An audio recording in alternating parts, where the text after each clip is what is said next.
The wooden pews of Grace Point Baptist Church creaked under the weight of the Sunday faithful. The air was thick with the scent of lemon polish and the faint, ever-present mildew that clung to the old building no matter how many times the ladies' auxiliary scrubbed the floors. Elijah Carter, Eli to exactly 3 people in the world, none of whom sat in this congregation, stood at the pulpit, his fingers gripping the worn leather of his father's Bible. His knuckles were white. Let no temptation overtake you that is not common to man. His voice didn't waver. It never did. Eli had been reciting scripture since he could talk, had been groomed for this since birth. The perfect preacher's son, devout and disciplined, a living testament to his father's righteousness. The congregation watched him with warm, approving eyes. Sister Margaret dabbed at hers with a lace handkerchief. Brother Hayes nodded along, his jowls quivering with solemnity. Eli's tongue felt heavy in his mouth. He knew what they saw when they looked at him. A golden boy, unshakable in his faith, destined for the pulpit. They didn't see the cracks. After the service, the crowd milled around him, hands clapping his shoulders, voices praising his delivery. Such a gift for the word, Elijah. Your father must be so proud. Eli smiled, the same practiced, pleasant smile he'd perfected over 18 years, and murmured his thanks. His father, Pastor Daniel Carter, stood nearby, deep in conversation with Deacon Whitlock.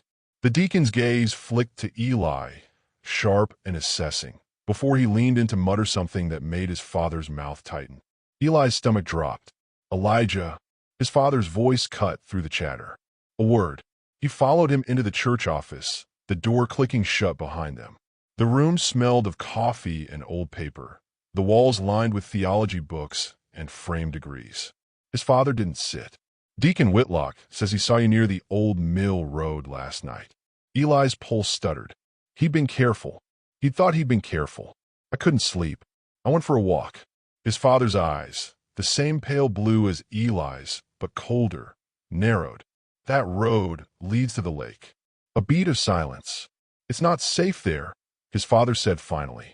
You know what kind of people gather in places like that? People like me, Eli thought, and the shame was a familiar burn in his chest.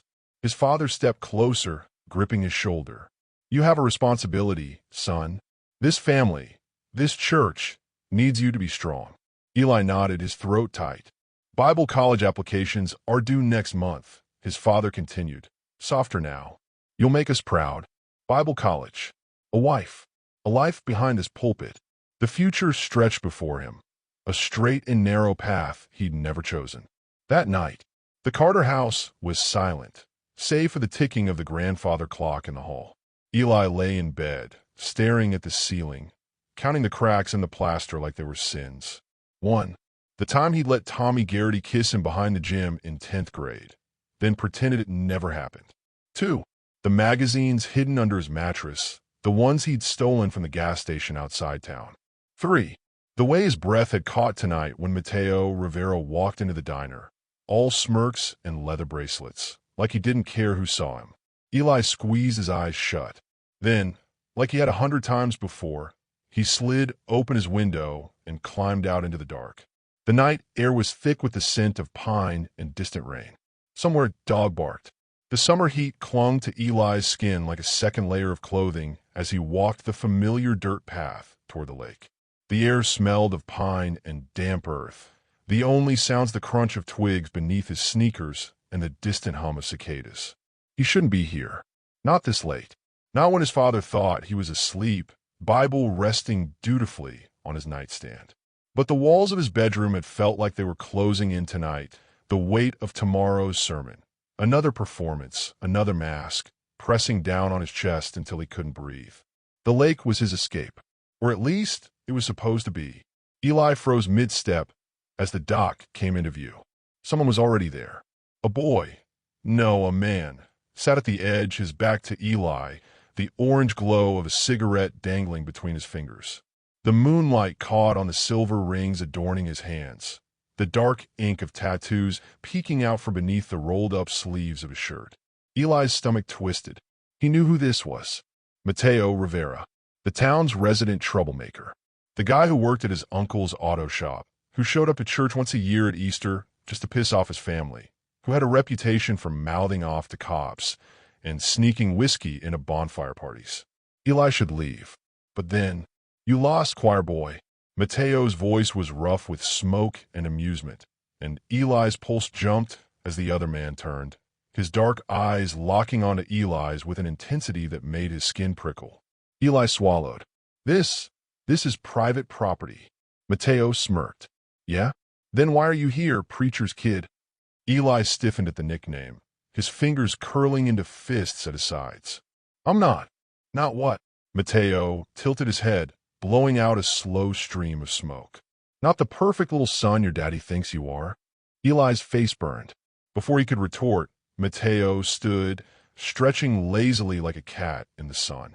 Then, without breaking eye contact, he pulled his shirt off in one smooth motion and tossed it onto the dock. Eli's breath caught. The moonlight painted Mateo's bare skin in silver.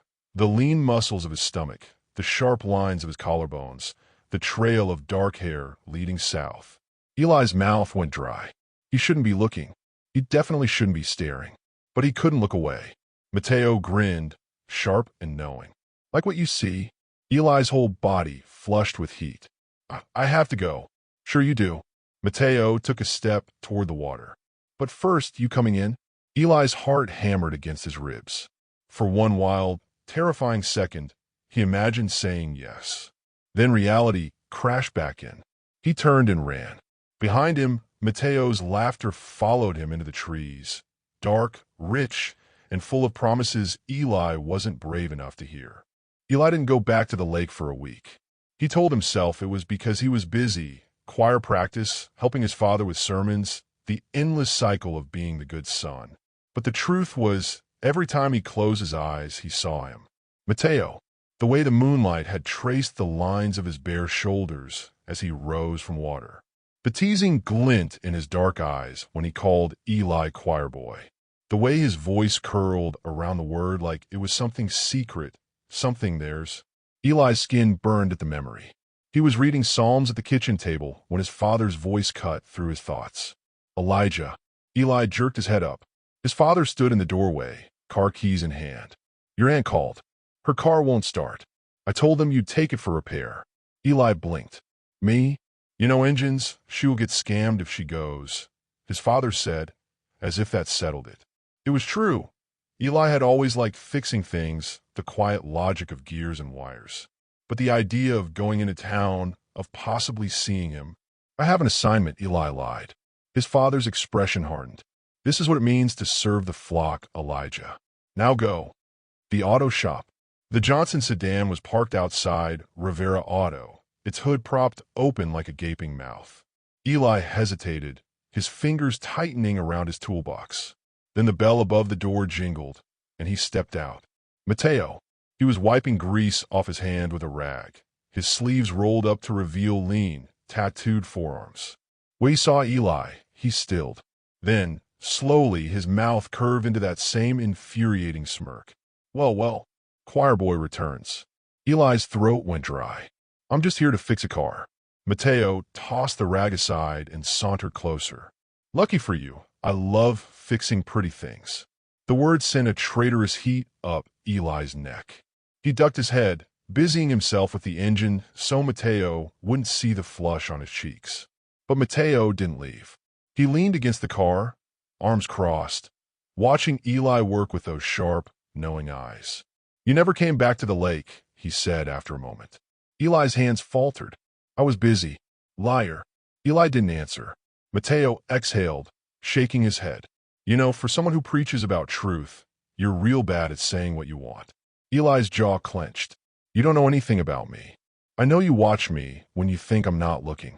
Eli's head snapped up. Mateo's smirk had softened into something quieter, something almost gentle. I know you're scared, and I know you want. Eli's pulse roared in his ears. Then, the shop door banged open. Mateo, you done with the O? An older man, Mateo's uncle, Eli guessed, paused, glancing between them. Mateo straightened, his expression shuddering. Yeah, almost done. The man nodded, but his eyes lingered on Eli. You Reverend Carter's boy? Eli swallowed. Yes, sir. A beat of silence. Then the man grunted. Tell your dad we appreciate the business. It was a dismissal. Mateo finished tightening the last bolt in silence, his skin prickling under Eli's nervous gaze. As Eli turned to leave, Mateo caught his wrist. Tonight, he murmured, so low only Eli could hear. Midnight, be there. Then he let go, and Eli fled. The lake at midnight asterisk. Eli shouldn't have gone. He knew he shouldn't have gone. But at 11:58 p.m., he was slipping out his window, his heart hammering against his ribs. Mateo was already there, sitting on the dock with a cigarette dangling from his fingers. He didn't turn as Eli approached, but Eli saw the way his shoulders relaxed. Knew you'd come, Mateo said. Eli stood stiffly a few feet away. Why? Mateo finally looked at him, exhaling smoke. Because you're tired of lying. The words hit like a punch. Eli turned away, staring at the dark water. You don't understand what it's like. Being trapped? Yeah, I do. Mateo stood, closing the distance between them. But you don't have to be. Not here. Eli's breath hitched as Mateo's fingers brushed his. The first touch was electric.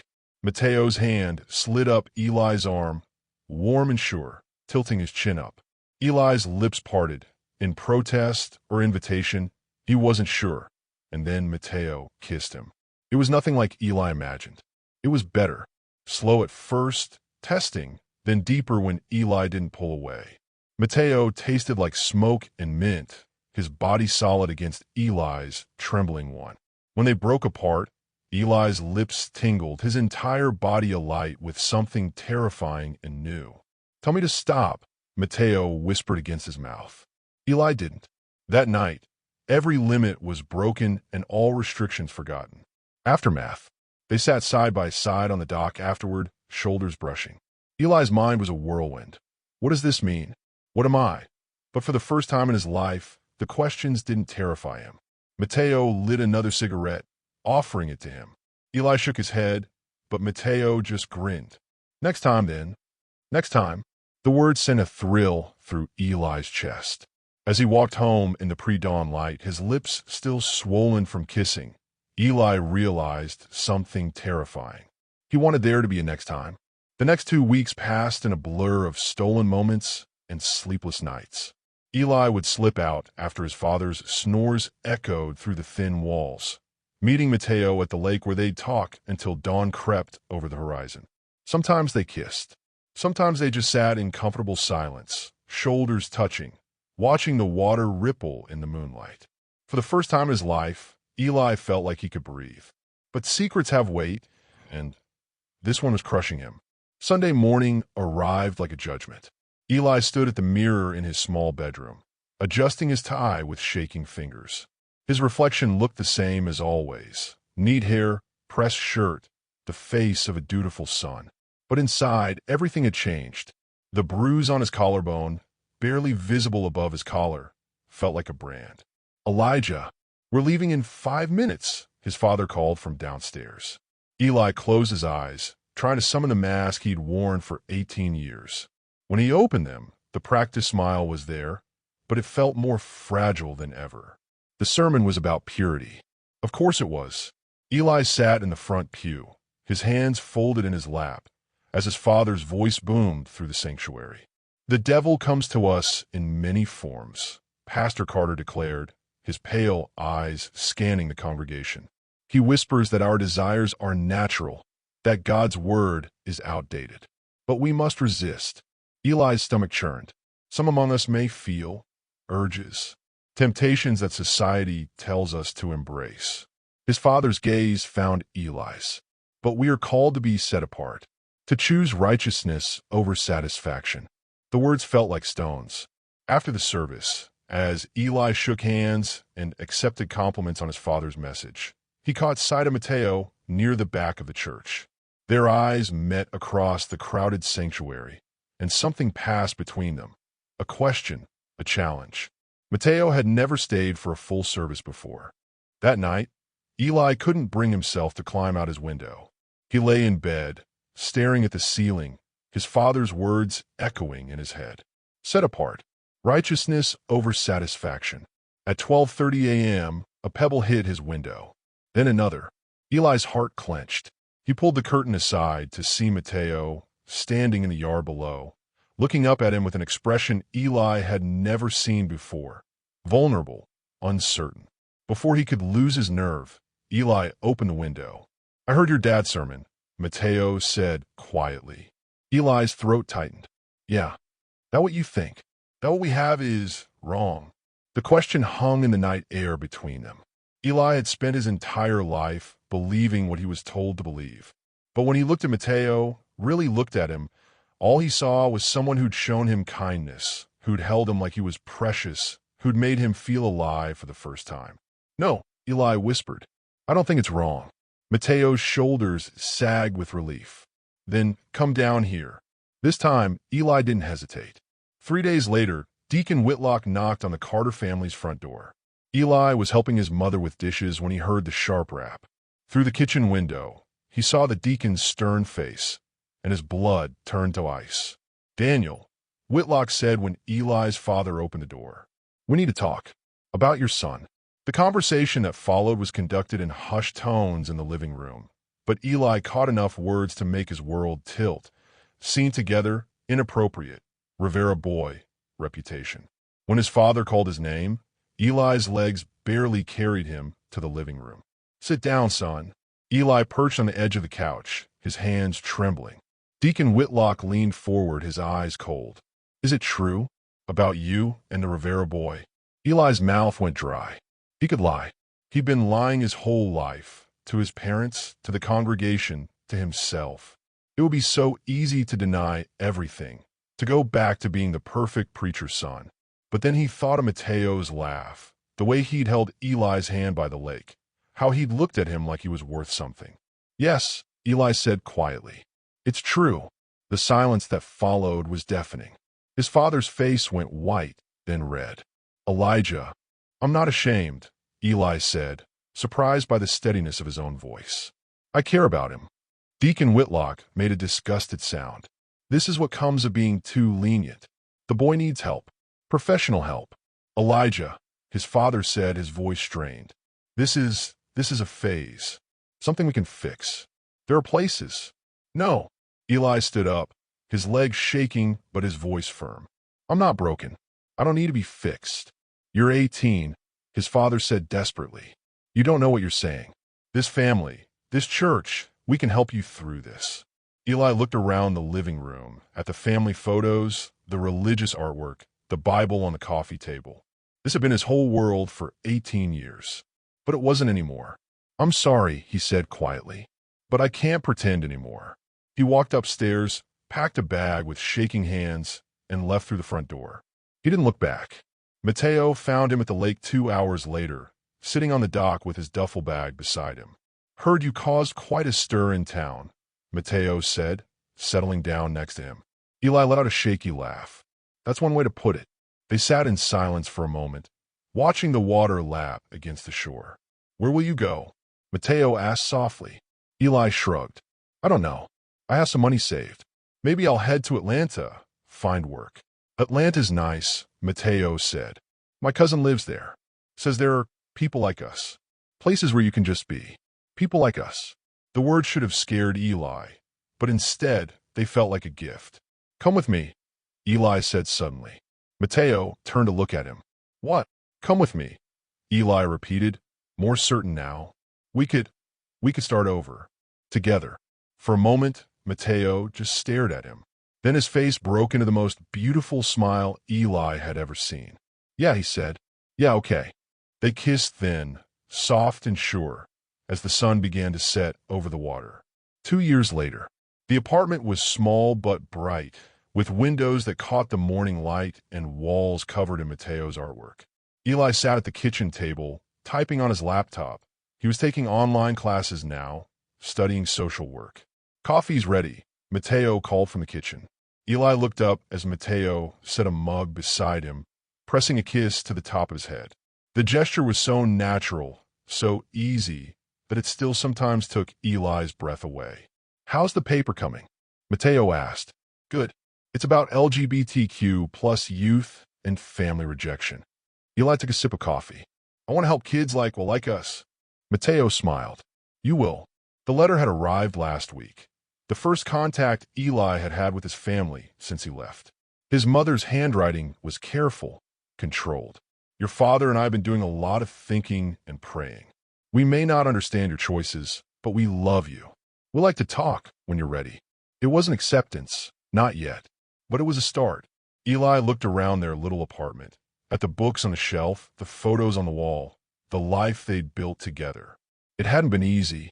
There had been nights when the loneliness cut deep, moments when he'd wondered if he'd made the right choice. But then Mateo would laugh at something on TV, or reach for his hand while they walked down the street, or kiss him good morning like it was the most natural thing in the world. And Eli knew he was exactly where he belonged. Outside, Atlanta hummed with life, a city full of people who'd found their own ways of being in the world. Eli was one of them now, no longer hiding, no longer ashamed. He was finally truly free, and that was grace enough.